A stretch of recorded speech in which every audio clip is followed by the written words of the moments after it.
Good morning, dear students. This video is for BA second year students. In this video, I am talking about the poem The World is Too Much with Us by William Wordsworth. Let's see the picture of Wordsworth. The timing of Wordsworth is 1770 to 1850. Let's talk something about the poet. William Wordsworth was one of the major romantic poet. He is a romantic poet. He is considered to be the one of the driving force behind the romantic movement. As you know, before romantic period, there was classical and the neoclassical period in which the characteristics were different from the romantic period. With the arrival of William Wordsworth, with his writings, we start dividing that period as a romantic period. Romantic movement has different characteristics. We will discuss it later, but I will speak something about the poet. He wrote his poem in a plain words from everyday speech. Before Wordsworth, there was Alexander Pope, there was John Milton. These poets were mainly concerning on the difficult language, difficult vocabulary, and the difficult topic. But with the Wordsworth believes that the plain words and it should be poetry should be in the everyday speech. Again, the scene that he describes in his poem seems real to his readers. His pictures, his poetry is realistic because the description in the poems are realistic. It is the day-to-day activity or the day-to-day person to whom we met all the time. So his poems are realistic and moreover they are in the simple language, simple speech and the simple word. Next one is Wordsworth is not only made poetry straightforward and simple, he also opened people's eyes to the beauty of nature. He is called the priest of nature, worshipper of nature. He is a great worshipper of nature, Wordsworth is considered by the critics or by the readers. And we see the beautiful pictures of nature, the beauty of nature it described very simple in a very simple way in his poems. Wordsworth has first-hand experience of the life in nature. He used to take long walks on the mountains. He used to talk to the farmers and the shepherds, and he learned to admire their independence and hard, simple life they lived. In this point, I want to say that the Wordsworth's poetry is realistic. He has the experience, he has spent his life in the rural area and he had talked to the people. He has seen their simplicity, and this simplicity, their simple life, their simple way of living, all is depicted very beautifully in his poems. Now about his poem, this is all about Wordsworth. Now in next slide, I am talking about Wordsworth, about his poems. Wordsworth conceives to be the poetic art as the breath and the fine spirit of all knowledge. Wordsworth says that the poetry should touch to the heart. It should be related to the spirit. Okay, so the poetry is the breath and the fine spirit to all knowledge. That the knowledge is depicted through the poetry, and the poetry should affect on the soul, onto the heart of the people. Then his very famous line about Wordsworth is that he believes spontaneous overflow of powerful emotions recollected in tranquility. This is a very beautiful line. I will explain it to you that this poetry should be spontaneous. It should come out from the heart. In the simple word, what he believes that what we feel should be a poetry. It should not be very serious effort to make the poetry beautiful. It should be spontaneous. It should come out from the heart. So the spontaneous overflow of powerful emotions, whatever we feel, whatever is in our heart, it should be expressed into the poetry, then recollected in tranquility. Tranquility is when you are happy, when you are lonely, when you are in any, these are the emotions that should be recollected. Then I have one more line about Wordsworth is that the incidents and the situation from common life should be described in the language of common man and the women, not in the elevated or the obscure term.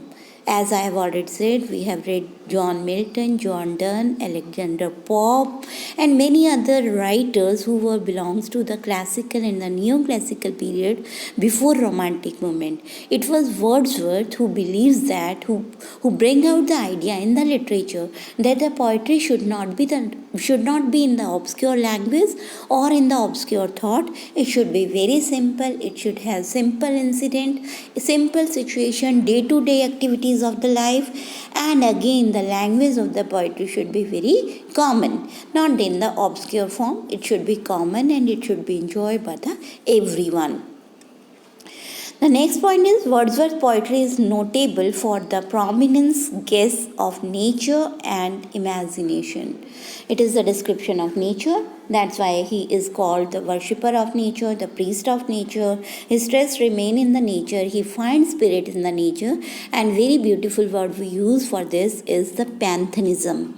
Pantheism is when we forget your existence and when you believe that there are God and goddesses there is spirit in the nature, there is life in the nature. This feeling, this attachment makes the Wordsworth the priest of nature, the worshipper of nature.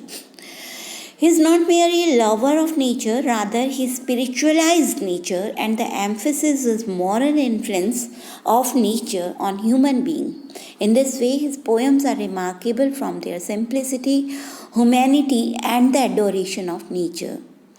This point is very, very beautiful, as I have already discussed, that he is not only the worshipper of nature or the only lover of nature. He just is describing the scenes of nature. He spiritualized nature. He finds that the solace of all problem, the solution of all problem lies into the nature.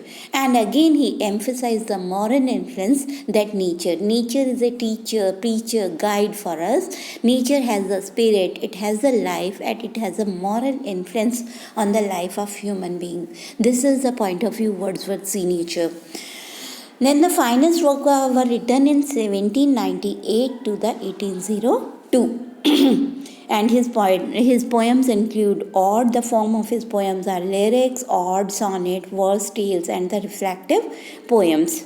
Some of the best known poems where he spiritualized nature and where we find moral influence of nature and his mature poems are Ode on the Intimation of Immortality, the Prelude, the Daffodils, and the Tentenabe, and many more poems we have, but these are the best poems of Wordsworth.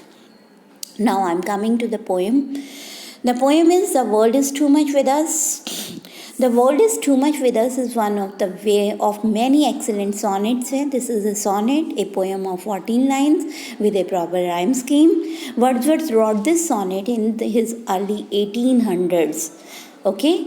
The poem shows that the man has become insensitive towards the beauty of nature due to the excessive love for money. The central idea of the poem is that man is becoming insensitive towards nature, and this insensitiveness is due to his excessive love for the nature. Man is becoming materialistic, and he has the crave for the money only, not love for the nature. Okay, in the last line, poet expresses dislike to the contemporary civilization and praise the primitive religion of nature worship. In his last stanza, we find that poet is very disgusted with the contemporary civilization and the people changes in the society, and he loves the primitive religion, is old religion, in which we find that there are spirits in nature, there are god and goddesses into the nature. The poet complains that the modern age has lost its connection with nature and everything that is meaningful. We are so much preoccupied with the materialistic goods that we have lost touch with the spiritual and the natural world. These are the central idea or the theme of the poem. We believe that we have given our heart away in exchange of money and materialistic things. In the whole, अगर हम poem को बोलें, this sonnet presents the familiar Wordsworth theme of communion with nature. Poet says that all the problems can be solved if we go back to the nature. We should have intimacy with the nature. We should appreciate with the nature. We should realize the moral and the spiritual influence of the nature. Only then man can have peace, progress, and prosperity. And state passively how far the early 19th century was from nature. This poem depicts that the early 19th century means romantic period from which Wordsworth belongs to. He says that the people are becoming materialistic, they are becoming many-minded, they have excessive love for the materialistic thing, very simple things, and that's why people are losing their faith in the nature. They are unhappy. In spite of getting everything, he is unhappy. People are unhappy. This is the central idea of the poem, and the solution of this problem is to go back to the nature, realize the influence of nature, moral influence of nature, spiritual solace of the nature, and the primitive religion which believes that the existence of God and goddesses lies into the nature. This sonnet is remarkable for its rhetorical force. It's a beautiful sonnet. Let's do line-to-line reference of the poem, which is very important from your examination point of view. The world is too much with us, late and soon, getting and spanning, we lay waste our power, little we see the nature that is ours. We have given our heart away, a sordid boon. The poet says that people has become so materialistic, they have spent their time in earning the money and spending that money. And in this way, they are wasting their time and energy. They have given their hearts to the god of money. Sordid boon. Boon is money. That they have given their heart to the god of moon. This god has given them a very sordid boon. Boon is blessing. And what this blessing is? Hunger for more and more money. People have given their heart to the god of money, and this god has given them a blessing, and this blessing is to get the hunger for more and more money. What the poet wants to say, that even after getting and spending so much money, the people are dissatisfied because they are blessed by the god of money, and this god of money has blessed them with the greed for more and more money. Is it clear? The sea that bars her bosom into the moon, the wind that will howling at all hours, and are up gather now like the sleeping flowers. For this and for everything we are out of tone, it moves us not. Now, in this line, poet describes the beauty of nature and laments the fact that the people are not moved by the beautiful scenes of the nature. Poet is very sad to see that the people are becoming materialistic, they have hunger for the money, they do not pay attention to the beauties of the nature, which is our real life. He described two beautiful scenes in this stanza. He says that it seems that ऐसा लगता है that he says that all night sea bars is open her bosom to the moon. In other words, sea is bathed into the moonlight. Sea is bathed into the moonlight. And second scene is that the wind that keep howling all day. Howling is making sound. The wind that keep howling all day gather up at night like sleeping flower. And the sea is silent at night, and these fame into the water seems like the floating flowers. Okay, two beautiful scenes are there, that the moon is taking bath into the sea is taking bath into the moonlight, and the winds, the water, the sea, the sound in the sea of the waves has now silent at night, and it seems that the sleeping flowers are floating into the water. The fame of the water seems to be floating like the flowers. Okay. But poetess said, for this, for everything, we are out of turn. But poetess said that man does not have time, man is indifferent to all these beauties of the nature, and the beautiful object don't impress him, they do not attract, it moves us not. That we are unaffected by these beautiful scenes. Now the last stage of the poem is Great God. Now, poet is very sad, and because of sadness, he cries, Great God, I would rather be a pagan, stuck into the creed outward, so might I standing on this pleasant lea, have sight of Proteus rising from the sea, or hear old Triton blows its withered horn. In the last stanza, we find that the rhetorical style, the poet said, Great God, I would rather be a pagan.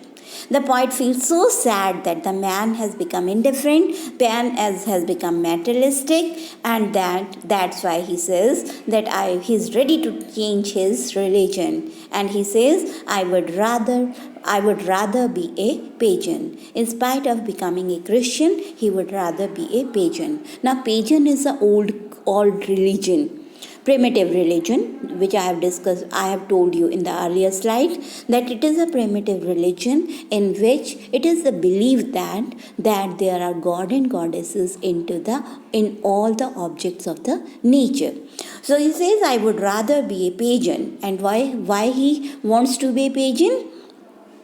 Because pagans are the ancient religion who believe into the plurality of the gods, that the gods are in various forms, they exist into the objects of the nature, while the Christian believe in one god, and the Christians believe in one God, and the primitive pagans believe into the plurality of God. So he wants to be a pagan, and he says that if he changes religion, if he have faith into the paganism, he says he could have glimpses of the nature's deities in various forms. He says he could see Proteus. Proteus is the sea god.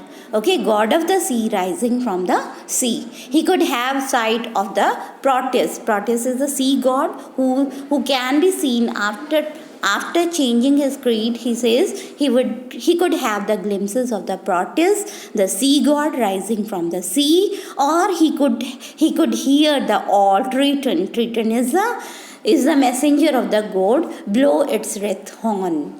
Okay, so the poet would prefer to be in the harmony with the nature, and that's why he is so sad to see that the Christian people, the people of 19th century, don't have faith into the nature. They do not attract towards nature. That's why he says he would like to he would change his religion, and that religion will be paganism, in which there is a plurality of gods. Okay. After changing his religion, he would be able to see the glimpses of the various gods. He could see the glimpse of Proteus rising from the sea. He could hear Triton from the blowing from the water with his withered horn, is a shank type. Okay. Now this is all about poem.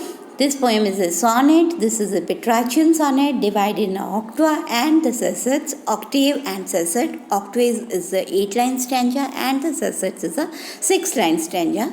The rhyme scheme of the sonnet is A, B, B, A, C, D, E, C, D, E. This is of Petrarchian sonnet.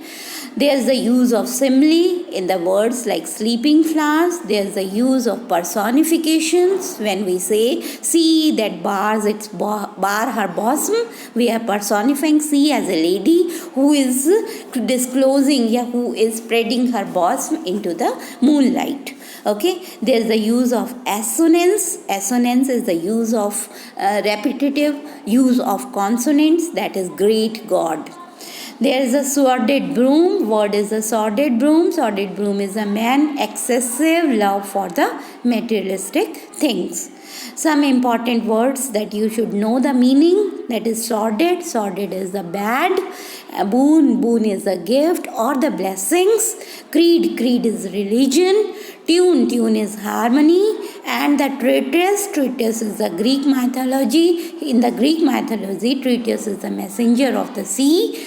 And bosom, bosom is the chest.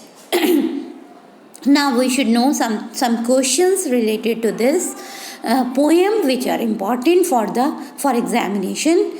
Then what is the sordid boon? The poet described in this poem.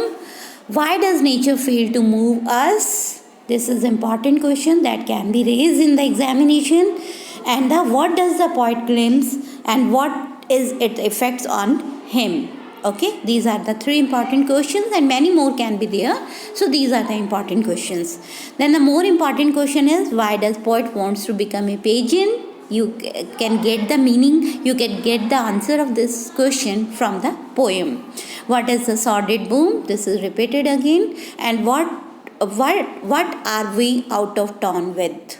Okay, we are out of tune with nature. Why does nature fail to move us? Why? Because Wordsworth believes that people are becoming materialistic. They have given their heart to the materialistic things. They are busy in getting and spending the money, and in this way they are wasting their time and energy. That's why we don't have time for nature, and the nature fails to move us. Now you have to answer the following question in 300 or the 200 words. Write in your own word the brief summary of the poem, The World is Too Much With Us. This is the more important question. You can see from the reference of the poem into the above slides. Then the Wordsworth poem, The World is Too Much With Us, is the criticism of the life of this materialized millennium. Okay, this is the romantic period. In the romantic period, people are becoming materialistic, so it is the criticism of life. So this can be discussed from the poem. Thank you very much. This is all about William Wordsworth. I will be there with the next poem for the BA second year. Till then, goodbye. Have a nice day ahead.